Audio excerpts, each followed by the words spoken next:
नमस्कार दोस्तों, मैं रवि रंजन। पिछले वीडियो में मैंने बात किया था सुख के बारे में कि इंसान को किस तरह सुख का अनुभव होता है, और आज मैं बात करूंगा दुख के एक कारण के बारे में। दुख के निश्चय ही बहुत सारे कारण हैं, बट उसका एक कारण यह होता है हमारी वाणी। हमारे बोले गए शब्द किसी को बहुत दुखी करते हैं। तो आइए इसी पे हम आज विस्तार से चर्चा करते हैं।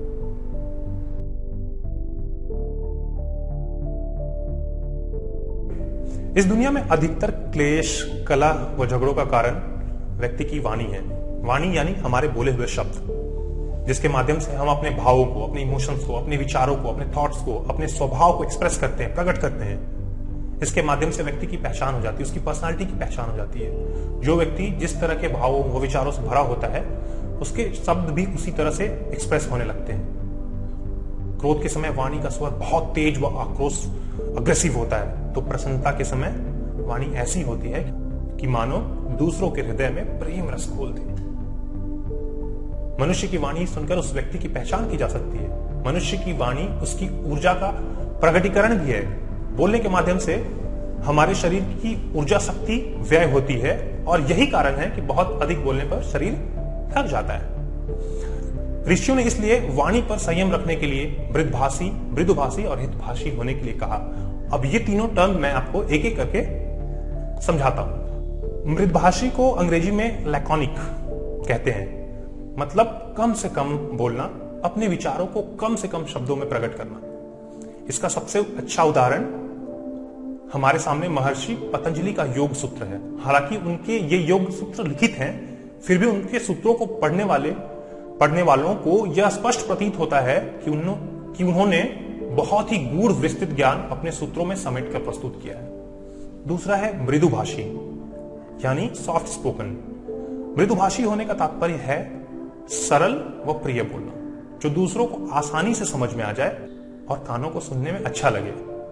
तीसरा है हितभाषी, यानी कि काइंड स्पोकन। हितभाषी होने का तात्पर्य है कि ऐसी वाणी बोलना जिससे किसी व्यक्ति का अहित न हो। इसका उदाहरण महात्मा बुद्ध की वाणी है। महात्मा बुद्ध ने कभी भी किसी के लिए अप्रिय शब्द का प्रयोग नहीं किया। उनकी वाणी सदैव करुणा से ओतप्रोत रही। उन्होंने मानवता के हित के लिए समाज को उपदेश दिए, जो आज भी उपलब्ध है। इंसान की वाणी का स्वर मृदु, कर्कश, चुभने वाला हो सकता है, लेकिन इन स्वरों को हितकारी बनाने के लिए साधना की जा सकती है, और वह है मौन साधना। मौन वाणी का संयम है, क्योंकि संयम करने से शक्ति का संचयन होता है। उसी तरह वाणी पर संयम करने के लिए शांत भाव से रहने के लिए कहा गया है, ताकि हम अपने कहे हुए शब्दों पर विचार करें। जो कहने वाले हैं उस पर सोचें, और जो कह रहे हैं उसे भी सोच समझकर कहने के लिए प्रस्तुत हों, क्योंकि एक बार जो कह दिया उसे वापस नहीं लिया जा सकता है, और उसका प्रभाव अवश्य पड़ता है। दुनिया में ऐसे कई लोग हैं जिनका वाणी पर बिल्कुल संयम नहीं है। उनके मन में जो भी आता है बोल देते हैं। ऐसे लोगों की प्रामाणिकता कम हो जाती है। उनकी बातें और कहे हुए शब्दों पर कोई ज्यादा विचार नहीं करता।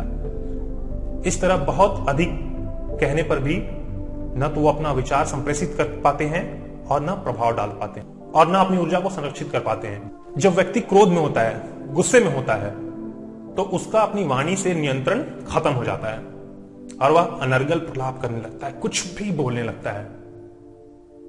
गोस्वामी तुलसीदास जी ने भी वाणी पर संयम रखने के लिए कहा है, और अपने एक दोहे के माध्यम से एक विशेष बात कही है। दोहा क्या है, मैं आपको सुनाता हूं। तुलसी मीठे वचन ते सुख उपजत चहु ओर, वशीकरण एक मंत्र है तज दे वचन कठोर। निश्चित रूप से दूसरों को अपना बनाने के लिए छल कपट से रहित मीठी वाणी ही सबसे उत्तम मार्ग है। इसी के माध्यम से हम लोगों को अपना बना सकते हैं और अपनेपन का विस्तार कर सकते हैं। लेकिन कठोर वचन उस पत्थर की तरह कठोर होते हैं, जो दूसरों के दिलों में अपनी जगह तो नहीं बना पाते, लेकिन अपने प्रहार से उनके अंतर्मन में ऐसे घाव अवश्य छोड़ देते हैं जिन्हें भर पाना संभव नहीं होता है।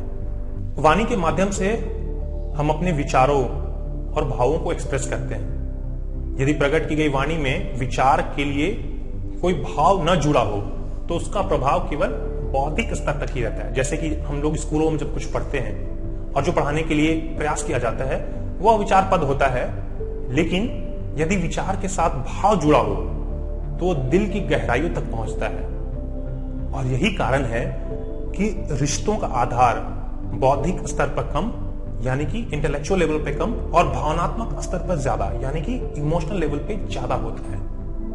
वाणी में भावों का जितना अधिक संचार होता है, जितना अधिक इमोशन का संचार होता है, हमारे संबंधों की नींव उतनी ही गहरी होती है और हम इन रिश्तों के माध्यम से हम अपनापन महसूस करते हैं, सुकून महसूस करते हैं। लेकिन भाव यदि सकारात्मक होने के बजाय नकारात्मक हो, उनमें छल कपट, झूठ, ईर्ष्या, द्वेष व अहंकार भरा हो तो ऐसे रिश्ते बनते हैं, लेकिन शीघ्र ही उनका पतन हो जाता है। उन्हें लंबे समय तक निभाना कठिन हो जाता है।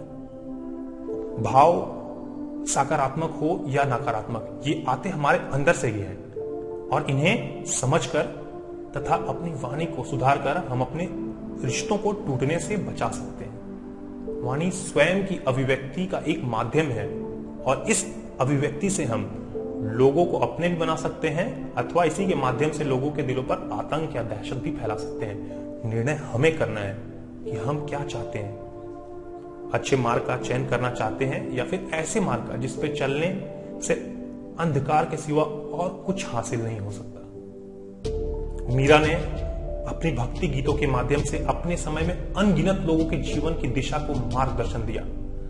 युद्ध करने के उन्माद में जीने वाले लोगों के हृदय में कोमलता, सरसता, संवेदनशीलता का संचार कर दिया और उस समय एक नारी होते हुए भी समाज में ऐसी क्रांति की जिसकी छाप समाज में अभी तक है।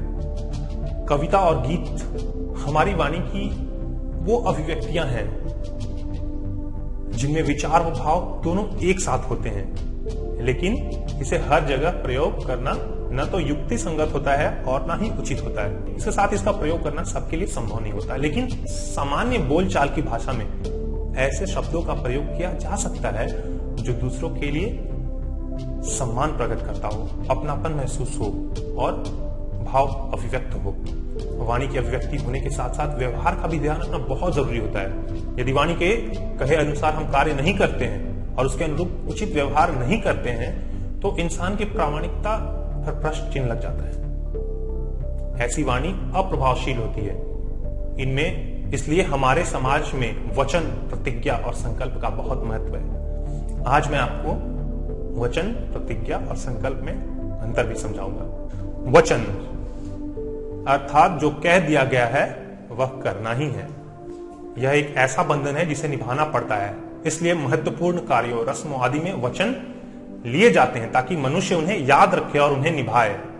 इसी तरह प्रतिज्ञा भी एक ऐसा बंधन है जिसमें बंधकर व्यक्ति जो भी कहता है वह करता है और संकल्प वह है जिसके लिए व्यक्ति स्वेच्छा से करने के लिए कटिबद्ध होता है। वचन हमेशा दूसरों को दिया जाता है, प्रतिज्ञा स्वयं के लिए ली जाती है और संकल्प किसी कार्य को पूरा करने के लिए लिया जाता है।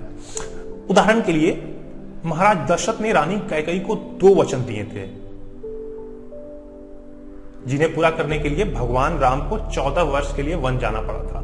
भगवान राम ने असुरों को धरती से मिटाने की प्रतिज्ञा की थी। क्या कहकर प्रतिज्ञा की थी? निश्चरहीन करहु मही, भुज उठाईपन किन्न। गंगापुत्र भीष्म ने आजीवन विवाह न करने की प्रतिज्ञा ली थी और राज्य सिंहासन की सुरक्षा का दायित्व लिया था। तपस्वी भगीरथ ने गंगा को धरती पर लाने का संकल्प लिया था, जो अपना प्राणपण लगाकर पूरा किया था। इन शब्दों के प्रयोग से हमारी वाणी प्रामाणिक बनती है, लेकिन फिर भी अपनी वाणी को तराशना, निखारना, सुधारना बहुत जरूरी है।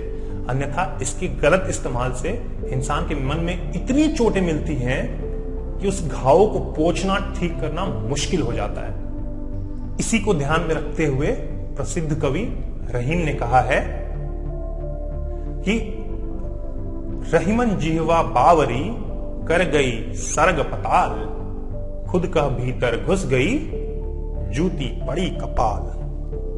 उनके कथन का अर्थ यही है कि वाणी पर संयम न रखने से मनुष्य अपमान और तिरस्कार का पात्र बनता है। अतः उचित यही है कि हम अपनी वाणी पर संयम रखें, गलती होने पर क्षमा याचना करें, सरल व मृदु बोलने का प्रयास करें और प्रतिकूल परिस्थितियों में भी मौन रहे, सहनशील बने। तो आशा करता हूं ये वीडियो भी आपको अच्छा लगा होगा। तो यदि आप इस वीडियो को YouTube पे देख रहे हैं तो हमारे चैनल को सब्सक्राइब कर लें, और यदि हमारे Facebook पेज पे देख रहे हैं तो हमारे पेज को लाइक कर लें। तब तक के लिए धन्यवाद। मिलते हैं किसी नए वीडियो में।